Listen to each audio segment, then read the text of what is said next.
আসসালামু আলাইকুম। আমি মোহাম্মদ রেজাল হলাদার আপনাদের সাথে আছি। প্রথমে আসি রাজনৈতিক সংবাদ নিয়ে।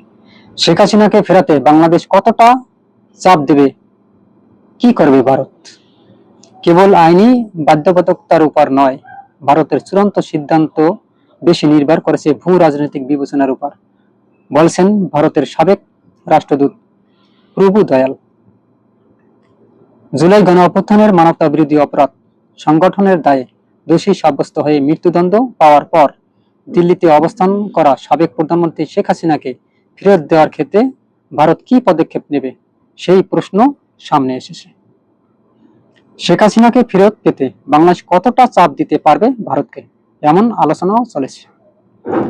প্রত্যাপন্ন চুক্তি অনুযায়ী বাংলাদেশ চাইলে অপরাধীকে ফেরত দেওয়ার কথা ভারত সরকারকে বলতে পারে, কিন্তু সেই অপরাধী যখন একজন সাবেক প্রধানমন্ত্রী এবং দিল্লির ঘনিষ্ঠ বন্ধু, তখন প্রত্যাপনের যে সম্ভাবনা নিয়ে চলেছে নানান আলোচনা এবং গুঞ্জন, সেটা কি আদৌ পূরণ হবে? বর্তমান প্রেক্ষাপটে শেখ হাসিনাকে ফেরত পাঠানোর বিষয়ে ভারতের ইতিবাচক সাড়া আসবে বলে মনে করছেন না বিশ্লেষকেরা। এক্ষেত্রে চুক্তি নয়, বরং রাজনৈতিক বিবেচনা প্রাধান্য পাবে বলে মনে করছেন তারা। ঢাকা বিশ্ববিদ্যালয়ের আন্তর্জাতিক সম্পর্ক বিভাগ অবসরপ্রাপ্ত অধ্যাপক আমেনা মহসিন বলেছেন, ভারত শেখ হাসিনাকে ফেরত দেবে সেটা আমি মনে করি না। তবে আপনি যদি রাজনৈতিক প্রেক্ষাপটে দেখেন, ভারতের মিডিয়াগুলোকে ফলো করেন, সেই জায়গাগুলো থেকে, এবং ভারতের সাথে শেখ হাসিনার যে ব্যক্তিগত সম্পর্ক, ওখানে তেমন তো না যে শুধু শেখ হাসিনা আছে, অনেক আওয়ামী লীগের নেতৃবৃন্দ ওখানেই আছে। সেখানে ভারত তাকে প্রত্যাবর্তন করবে না। আমার মনে হয় যে ভারত এটাকে রাজনৈতিকভাবে দেখতে হয়তো। ছাত্র জনতার গণ আন্দোলনে গত 5 আগস্ট ক্ষমতাচ্যুত হওয়ার পর পালিয়ে ভারতে আশ্রয় নেন সাবেক প্রধানমন্ত্রী শেখ হাসিনা। ভারত সরকারের অতিথি হিসাবে দিল্লিতে তার অবস্থানের কথা লিখেছে ভারতীয় গণমাধ্যম। ওই আন্দোলনে মানবতা বিরোধী অপরাধের দায়ে সোমবার শেখ হাসিনাকে মৃত্যুদণ্ড দিয়েছে ঢাকার আন্তর্জাতিক অপরাধ ট্রাইব্যুনাল। ফাঁসির রায় হয়েছে। তার সরকারের স্বরাষ্ট্রমন্ত্রী আসাদুজ্জামান খান কামালেরও রায় হয়েছে। একই মামলার তৃতীয় অভিযুক্ত সাবেক পুলিশ প্রধান চৌধুরী আবদুল্লাহ আল মামুন রাজসাক্ষী হয়েছিলেন। অপরাধ স্বীকার এবং বিচার কাজ সহযোগিতা করায় অপরাধ প্রমাণ হওয়ার পরও তাকে 5 বছরের লঘুদণ্ড দিয়েছে আদালত। গত বছরের অক্টোবর হাসিনার বিচারের উদ্যোগ নেওয়ার পর দুদেশের মধ্যে প্রত্যাবর্তন চুক্তি অনুযায়ী শেখ হাসিনাকে ফেরত দিতে ডিসেম্বরে দিল্লিকে নোটিশ ভার্বাল কূটনৈতিক পত্র পাঠিয়েছে ঢাকা। শেখ হাসিনার বিরুদ্ধে চলতি বছর জুনে গ্রেপ্তারি পরোয়ানা জারি করেছিল আন্তর্জাতিক অপরাধ ট্রাইব্যুনাল। এর মধ্যে একটি মামলার বিচার কাজ শেষ হয়ে গেলেও তাকে ফেরত চেয়ে পাঠানো চিঠির কোনো জবাব দেয়নি ভারত সরকার। ঢাকার পাঠানো চিঠি পেয়ে গত মাসে এক প্রশ্নে ভারতের পররাষ্ট্র সচিব বিক্রম মির্সি বলেছিলেন, আইনি বিষয়গুলো পর্যালোচনা করছে দিল্লি।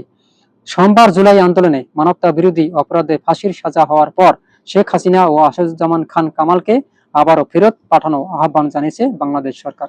এদিনে পররাষ্ট্র মন্ত্রণালয়ের এক বিবৃতিতে বলা হয়েছে, আন্তর্জাতিক অপরাধ ট্রাইব্যুনাল আজকের রায়ে পলাতক আসামি শেখ হাসিনা ও আসাদুজ্জামান খান কামাল জুলাই হত্যাকাণ্ডের জন্য অপরাধী সাব্যস্ত হয়েছেন এবং দণ্ডপ্রাপ্ত হয়েছেন। মানবতা বিরোধী অপরাধের দণ্ডপ্রাপ্ত এই ব্যক্তিদের দ্বিতীয় কোনো দেশ আশ্রয় দিলে তা হবে অত্যন্ত অবন্ধু সুলভ আচরণ এবং ন্যায় বিচারের প্রতি অবজ্ঞার শামিল। আমরা ভারত সরকারের প্রতি আহ্বান জানাই, তারা যেন অনতিবিলম্বে দণ্ডপ্রাপ্ত এই দুই ব্যক্তিকে বাংলাদেশের কর্তৃপক্ষের কাছে হস্তান্তর করেন। দুই দেশের মধ্যে বিরাজমান প্রত্যাবর্তন চুক্তি অনুসারে এটি ভারতের জন্য অবশ্যই পালনীয় দায়িত্ব বটে। আপনারা জানেন যে ভারত এবং বাংলাদেশের ভিতর যে একটা চুক্তি বিনিময় আছে, প্রত্যাবর্তন চুক্তি বিনিময়, অর্থাৎ বাংলাদেশের কোনো যদি আসামি, দাগী আসামি, ভারতের যদি কোনো দাগী আসামি চলে যায়, বাংলাদেশে আসে, এবং বাংলাদেশের কোনো দাগী আসামি যদি ভারতে যায়, তাহলে দুই দেশে যে প্রত্যাবর্তন বিনিময় আছে সেটা করতে পারবে।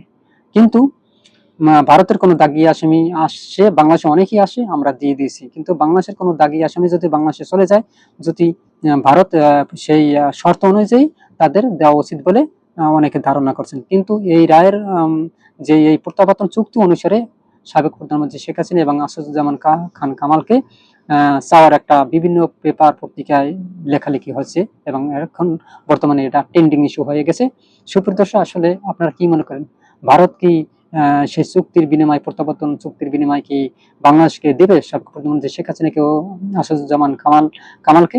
আমার মনে হয় তারা দিবে না। কেননা দেখেন, ভারতের কিন্তু মানে বন্ধু সুলভ আচরণ করে এই আওয়ামী লীগ সরকারের প্রতি এবং শেখ হাসিনার প্রতি, একদম খুব কাছের মনে করে।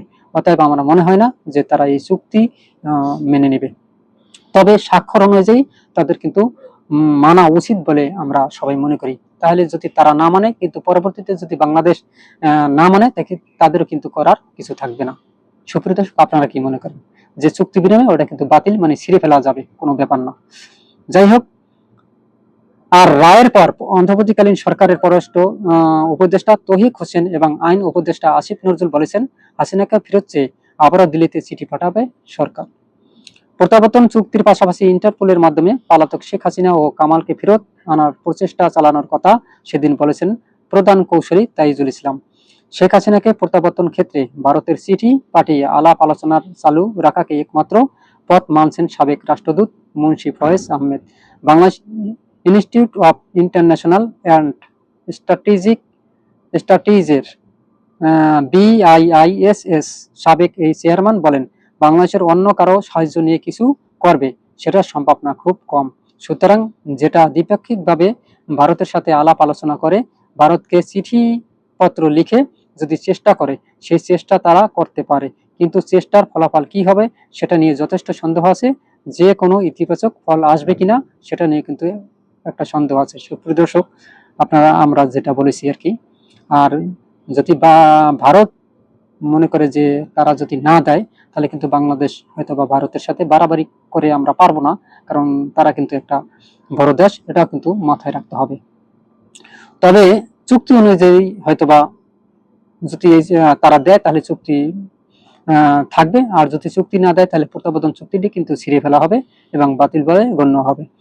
ট্রাইব্যুনালের রায়ের পর এক সাদামাটা বিবৃতিতে দিলেও রায় নিয়ে কোনো মন্তব্য করেনি ভারতের পররাষ্ট্র মন্ত্রণালয়। শেখ হাসিনার বিষয়ে রায় ঘোষণার কথা অবগত হওয়ার কথা তুলে ধরে বিবৃতিতে বলা হয়, নিকট প্রতিবেশী হিসাবে বাংলাদেশের সার্বভৌমত্ব স্বার্থের প্রতি দিল্লি প্রতিশ্রুতিবদ্ধ।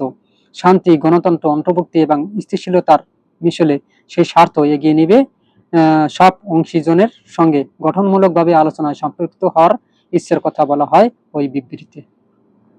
প্রত্যাবর্তন চুক্তি কি হতে পারে ভারতের অবস্থান? অন্য দেশে থাকা অপরাধীদের নিজ দেশে প্রত্যাবর্তনের জন্য 2013 সালের জানুয়ারিতে প্রত্যাবর্তন চুক্তি করে বাংলাদেশ এবং ভারত সরকার। মূলত জঙ্গিবাদ নির্মূলের জন্য করা ওই চুক্তির আওতায় নিজেদের মধ্যে অন্য কারাবন্দীদেরও বিনিময় করেছে দুই দেশ। এই চুক্তির আওতায় 2015 সালের নভেম্বরে নারায়ণগঞ্জ 7 খুন মামলার আসামি নূর হোসেনকে কলকাতা থেকে ফিরিয়ে এনেছে সরকার। এই সময়ে ভারত বিচ্ছিন্নতাবাদী সংগঠন উলফা নেতা অনুপ চেটিয়া সহ 3 জনকে ভারতের কাছে হস্তান্তর করেছিল বাংলাদেশ। তবে অনুপ চেটিয়া হস্তান্তরে ওই চুক্তির অনুসরণ না করার কথা সেই সময় বলেছিলেন তৎকালীন স্বরাষ্ট্রমন্ত্রী কামাল। প্রত্যাবর্তন চুক্তি দেখিয়ে বাংলাদেশ যে চিঠি গত ডিসেম্বরে দিয়েছে তার কোনো জবাবে দেয়নি ভারত সরকার। চিঠির প্রাপ্তি স্বীকার করলেও জবাব দেওয়ার সিদ্ধান্তের কথা লিখেছেন দেশটির গণমাধ্যম।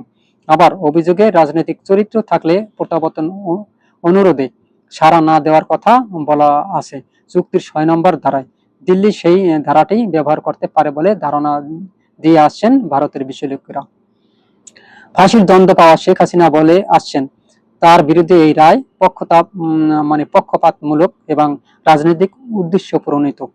তবে এই ধারাতে 13টি বিষয়ে রাজনৈতিক চরিত্রের অপরাধ হিসেবে গণ্য না করার কথা বলা হয়েছে।